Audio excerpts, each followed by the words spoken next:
Even on the best ones, I will fight for you.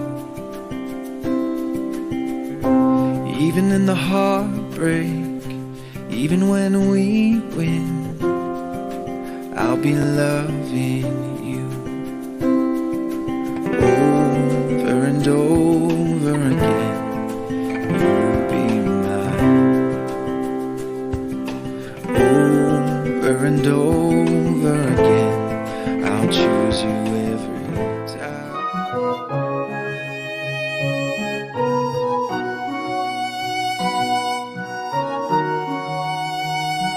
Kalvari के पास खड़ा हो,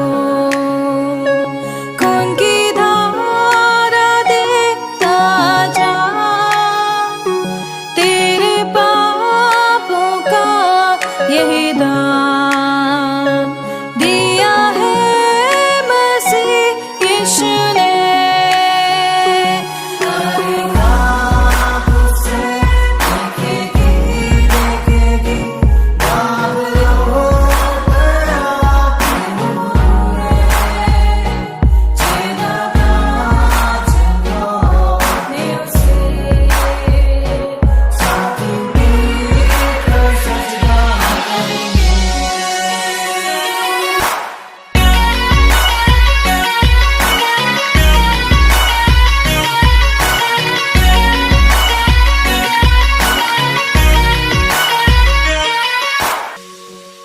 ये हुआ सब तेरे लिए, तूने भी उसे छेड़ा था, फिर भी प्यार से वो बुलाता, जाता क्यों नहीं तू उसके पास, फिर भी प्यार से वो बुलाता,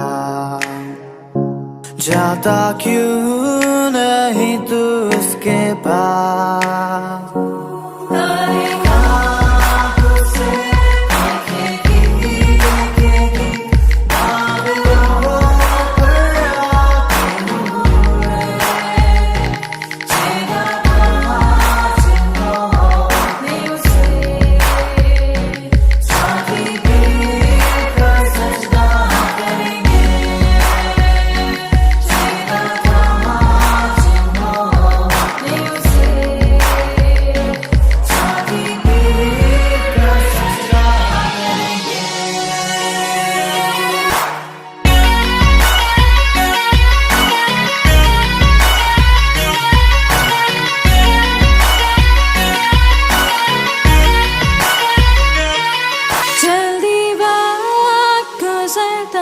चाहता है, रात अंधेरी आती है, तौबा कर दरवाजा होगा बंद, कुछ ना होगा वे पछताने से।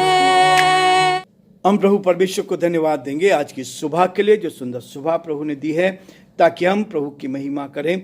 आज मंगलवार का दिन परमेश्वर ने हमें दिया है ताकि हम परमेश्वर की महिमा करते चले जाएं, और जो प्रभु की योजना है उसको हम पूरा करते चले जाएं। आज प्रभु ने मुझे आपको 19 मार्च दिया है। ये आनंद की और खुशी की बात है कि आज एक दिन और उसने मेरे और आपके जीवन में दिया है, ताकि हम एक एक दिन उसके नाम में आगे बढ़ते चले जाएं और परमेश्वर की महिमा करें। या आज के दिन में भी मैं आप सभी का स्वागत और वेलकम करता हूं। दिल की गहराई से आपके प्रेम के लिए, आपके सहयोग के लिए, आप जो हमारे साथ खड़े हैं, परमेश्वर आपको बहुत बड़ी आशीष देगा और आशीष का कान बनेगा। जयपुर शहर से मैं आप सभी को दिल की गहराई से आशीष भेजता हूं, ताकि परमेश्वर आप पर और आपके पूरे परिवार पर उत्तम से उत्तम आशीष दे और हम परमेश्वर की महिमा करते चले जाएं। मैं बराबर अपने गुरु डॉक्टर आनंद चौधरी को याद करता हूं, जब उन्होंने राजस्थान बाइबल इंस्टीट्यूट की सेवा को आरंभ किया और उसके कुछ साल के बाद ही 1980 में मैं भी उनके साथ जुड़ गया और 28 वर्ष तक प्रभु के दास के साथ सेवा की, और उन्होंने भी रेडियो कार्यक्रम शुरू किया आज प्रभु ने हमें भी ये मौका दिया है कि YouTube चैनल के द्वारा हम परमेश्वर के संदेश को जैसे भी हम हैं, हमने उनसे सीखा, मैंने उनसे सीखा, इस बात को देखा कि जो वचन हम पहुंचा सकते हैं, सुबह जैसे 5 बजे हमारा ये YouTube चैनल स्टार्ट होता है, वैसे सुबह 5 बजे आराधना कार्यक्रम आता है। बहुत से लोगों ने आशीष को प्राप्त किया है और आज हमारे साथ भी बहुत सारे लोग जुड़े हैं। मैं परमेश्वर का धन्यवाद करता हूं प्रभु के उस दास के लिए जिन्होंने उत्तम से उत्तम आशीष दी लोगों को, और बहुत से लोगों ने उनके द्वारा आशीष को प्राप्त की। उनमें से एक मैं हूं। मैंने बहुत आशीष पे मुझे सौभाग्य मिला 28 साल उनके साथ सेवा करने का, और यही है परमेश्वर की योजना। जब हम आगे बढ़ते हैं तो परमेश्वर हमें आशीष देता है। आपके सहयोग के लिए मैं दिल की गहराई से धन्यवाद देता हूं। आज हम पढ़ेंगे 2 कुरिन्थियों 8 अध्याय उसके 6 और 7 पद को। वचन में लिखा है, इसलिए हमने तीतुस को सहायता समझाया कि जैसा उसने पहले आरंभ किया था वैसा ही तुम्हारे बीच में इस दान के काम को पूरा भी कर सके। 7 पद, सो जैसे हर बात में अर्थात विश्वास, वचन, ज्ञान और सब प्रकार के यत्न में और उस प्रेम में जो हमसे रखते हो बढ़ते जाते हो, वैसे इस दान के काम में भी बढ़ते चले जाओ। परमेश्वर अपने इस वचन के पढ़े और सुने जाने पर आशीष दे। हम प्रार्थना करेंगे। धन्यवाद और स्तुति के योग्य हमारे सामर्थ्य परमेश्वर, आज की सुंदर सुबह के लिए धन्यवाद। ये मंगलवार का दिन प्रभु आपने दिया है ताकि हम आपकी महिमा कर सकें, आपके नाम को धन्य कह सकें। और पिता परमेश्वर, आज इस सप्ताह का दूसरा दिन 19 मार्च आपने दिया, इसके लिए धन्यवाद। हम चाहते प्रभु एक एक दिन हम आपके साथ साथ बढ़ते चले जाएं, एक एक दिन हम आपकी तारीफ करते चले जाएं, एक एक दिन हम आपके नाम को ऊंचा उठाते चले जाएं, ताकि परमेश्वर सारी बातों के द्वारा आप ही का नाम ऊंचा किया जाए। आपके प्रेम के लिए धन्यवाद, आपके सहयोग के लिए धन्यवाद। आज हम जो जीवित हैं, आज हम बोल रहे हैं, बात कर रहे हैं, एक दूसरे को संदेश पहुंचा रहे हैं, ये सब आपकी करुणा है। यदि आपकी करुणा नहीं होती तो आज का दिन हम नहीं देख पाते। धन्यवाद हो प्रभु कि आपने संभाला, धन्यवाद हो कि आपका हाथ साथ है। बड़े आदर के साथ, दीनता नम्रता के साथ हम पूरी तरह से अपने प्रदेश राजस्थान को आपके हाथों में सौंपते हैं, यहाँ के मुख्यमंत्री को आपके हाथों में सौंपते हैं, हमारे देश के लिए, देश के प्रधानमंत्री के लिए, राष्ट्रपति के लिए प्रार्थना करते हैं। देश का संचालन करने में उनकी मदद करें। हमारे सारे श्रोताओं के लिए, सारे भाई बहनों के लिए, कोई बीमार, परेशान, कठिनाई में है, दुख में, मुसीबत में है, तो आप उनकी सुधि लें। हम सारी महिमा आपको देते, विनती को अपने प्रभु अपने धार करता यीशु के नाम से मांगते हैं।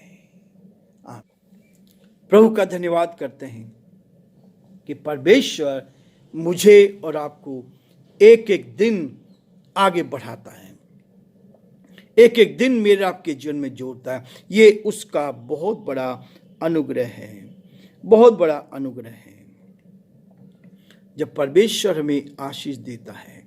इसलिए प्रियो, परमेश्वर की आशीष को प्राप्त करने के लिए हर समय हमें प्रयत्न करना चाहिए, ईमानदारी के साथ।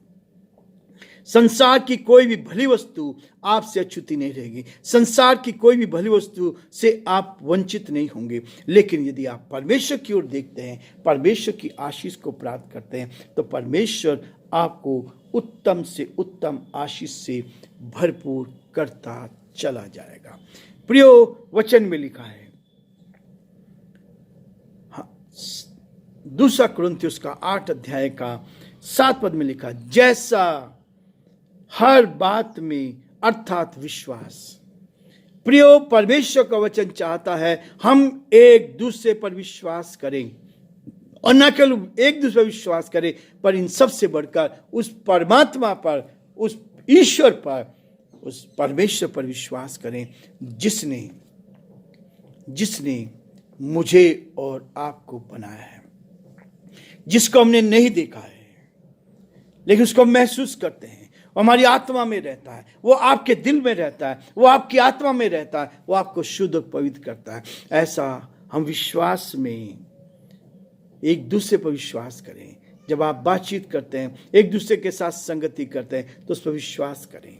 और जब आप विश्वास करेंगे तब परमेश्वर आपके विश्वास की रखवाली करेगा। और दूसरी चीज कहता है वचन में, ये परमेश्वर का जीवित वचन है। इस वचन में हमें क्या करना है? इसमें बढ़ते जाना है, विश्वास में बढ़ना है, वचन को रोज पढ़ना है। ये वचन मेरे आत्मिक जीवन के लिए, मेरे आत्मिक जीवन के लिए, मेरी आत्मा को शुद्ध करने के लिए, हमारी आत्मा की शुद्धि इस वचन से होती है, जो वचन परमेश्वर ने मेरे और आपके हाथों में दिया है। इसलिए प्रियो, इस वचन के विरोध में आज लोग बहुत चल रहे हैं, लेकिन परमेश्वर का वचन आज तक कभी समाप्त नहीं हुआ है।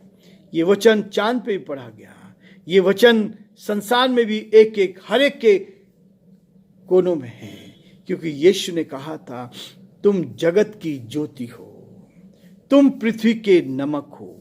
नमक सब जगह पाया जाता है, बिना नमक के आप कुछ नहीं कर सकते। इसलिए कहता है ये वचन जो है, इस वचन में बढ़ना है, इसके ज्ञान में बढ़ना है, और सब प्रकार के यत्न में हम ईमानदार बनकर, हम विश्वासयोग्य बनकर एक दूसरे की मदद करते जाएं, और उस प्रेम में जो हमसे रखते हो। संसार में यदि आपको बढ़ना है तो एक दूसरे से निस्वार्थ का प्यार रखें, एक ऐसा प्यार जिसमें कोई स्वार्थ ना हो। हम बिना स्वार्थ के एक दूसरे की मदद करने के लिए आगे बढ़ते जाएं। बढ़ते जाते हो वैसे इस दान के काम में भी बढ़ते जाओ। वचन में बढ़ना है, विश्वास में बढ़ना है, ज्ञान में बढ़ना है, यत्न करना है, लेकिन इस दान के काम में भी बढ़ते जाना है। यदि ब्लेसिंग चाहिए, आशीष चाहिए, उन्नति की ओर जाना है संसार में ईमानदारी के साथ, यदि ईमानदारी के साथ, बेईमानी के साथ तो सब बढ़ने की कोशिश करते हैं, लेकिन प्रियो, परमेश्वर का वचन कहता है ईमानदारी के साथ आप आगे बढ़ें, तो उसका मतलब है आप देना बोना सीख जाएं। आपके पास खेत है, आप उस खेत में बोएं, आप लोगों की मदद करें, और तब आप देखेंगे परमेश्वर आपको बहुत बड़ी आशीष देगा।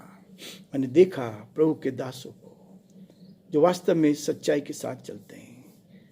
हमारे भाई जॉन जटसन, पिछले दिनों शारीरिक अस्वस्थता थी, मुझे मालूम चला, मैं उनके घर गया प्रार्थना करने के लिए, थोड़ा समय उनके साथ बिताया, प्रार्थना की। प्रभु ने उनको बहुत बेहतर किया। लेकिन जब मैं लौट रहा था घर से, उन्होंने अपना हाथ बढ़ाकर प्रभु की महिमा के लिए जो दान दिया, जो सेवा दी, जो सहयोग किया, परमेश्वर का धन्यवाद करते हैं। एक एक दिन परमेश्वर हमें उठाता है। मैं देख रहा था परमेश्वर ने हमारे भाई मुकेश को, वॉल्टर को, जो छत्तीसगढ़ के हैं, भिलाई के, परमेश्वर की आत्मा ने बात किया, उन्होंने सेवा के लिए सहयोग किया। और उन भाई के लिए, जस्टिन भाई के लिए धन्यवाद हो कि 3000 सेवा के लिए सहयोग किया। परमेश्वर का धन्यवाद करते हैं। यह है जब आप प्रभु के साथ आगे बढ़ते हैं, आपको किसी भली वस्तु की घटी नहीं होने की। इसलिए कहता है जब हम परमेश्वर के साथ चलेंगे, वो इस बात को मेरे और आपके लिए कहता है, जब आप प्रभु में आगे बढ़ते जाएंगे। डहा के कारण शारीरिक बीमारी होती है, डहा के कारण शारीरिक बीमारी होती है। लोग डहा करते हैं, जलन करते हैं, और जलन से क्या होता है, परमेश्वर हमें बीमारियों से ग्रसित कर देता है। और इसलिए वो कहता है यदि हमें बीमारियों से बचना है, बिना दवाइयों के रहना है, तो परमेश्वर आपको इस डहा से दूर रखना चाहता है। वो कहता है, वो इस बात के लिए महसूस करता है, मेरा जीवन में कैसी भावना है, मैं एक दूसरे को कैसा प्यार करता हूँ, मेरा जीवन कैसा है, उस बात के लिए वो कहता है। प्रियो, वो कहता है मेरे और आपके जीवन को इस बात के कहता है कि हम परमेश्वर के साथ जड़ पकड़ते चले जाएं, विश्वास में जड़ पकड़ते जाएं, विश्वास में जड़ पकड़ते के दुष्कर्म से बचे रहें, डाह से बचे रहें, ईर्ष्या से बचे रहें। ये हमारे जीवन को क्या करता है, नाश की ओर ले जाता है, हमारे शरीर में बीमारी लेकर आता है। कहता है यह शरीर के काम का चिन्ह है। डहा आना, जलन आना, दुष्कर्म करना, ये शरीर के काम है। और यदि ये शरीर के काम है तो इससे बीमारियां शरीर में ही आती है। पहला कुरिन्थियों का 3 अध्याय उसके 3 पद में भी कहता है यह शैतानी ज्ञान का फल है। यह शैतानी ज्ञान का फल है, अलौकिक ज्ञान का नहीं है। ये शैतान के ज्ञान का फल है जो हम डहा करते हैं, जलन करते हैं, बैर करते हैं। और इसलिए याकूब ने 3 अध्याय उसके 14 और 17 पद में कहता है यह प्रकोप और क्रोध से ज्यादा क्रूर है। ये डहा, ये जलन है, ये क्या है? प्रकोप और क्रोध से ज्यादा क्रूर होता है, उससे ज्यादा क्रूर है ये। फिर प्रियो, नीति वचन उसका 27 अध्याय उसके 4 पद में कहता है यह अंधकार का काम है, यह किसी ज्योति का काम नहीं है। यह काम ईर्ष्या रखना, जलन रखना, बैर भाव रखना, एक दूसरे को गिराना, ये शैतान का काम है, अंधकार का काम है। और इसीलिए रोमियो उसका 13 अध्याय 13 पद में भी इस बात को कहता है डहा के कारण शारीरिक बीमारियां बढ़ती जाती हैं, शरीर में बीमारी आती है। किसी को डायबिटीज है, किसी को शुगर है, अलग अलग तरह की बीमारियों से लोग परेशान रहते हैं। परमेश्वर मुझे और आपको स्वस्थ रखना चाहता है, आनंदित रखना चाहता है, आपके चेहरे पर नूर चमकाना चाहता है ताकि लोग देखें। जब मैं सुबह उठकर प्रभु के साथ बैठता हूं तो परमेश्वर चेहरे पे रौनक लेकर आता है ताकि हम परमेश्वर की महिमा करें। प्रभु के एक दास ने बहुत साल पहले 1980 में ही, लगभग अप्रैल का महीना था, उस समय प्रभु को भी नहीं जाना था, उन्होंने इस बात को कहा था जब आप प्रार्थना करते हैं तो अपने चेहरे को कांच में देखें, और जब कांच में देखने के बाद जब प्रार्थना से उठते हैं फिर आप अपने चेहरे को देखें, आपके चेहरे पर बहुत नूर चमकेगा।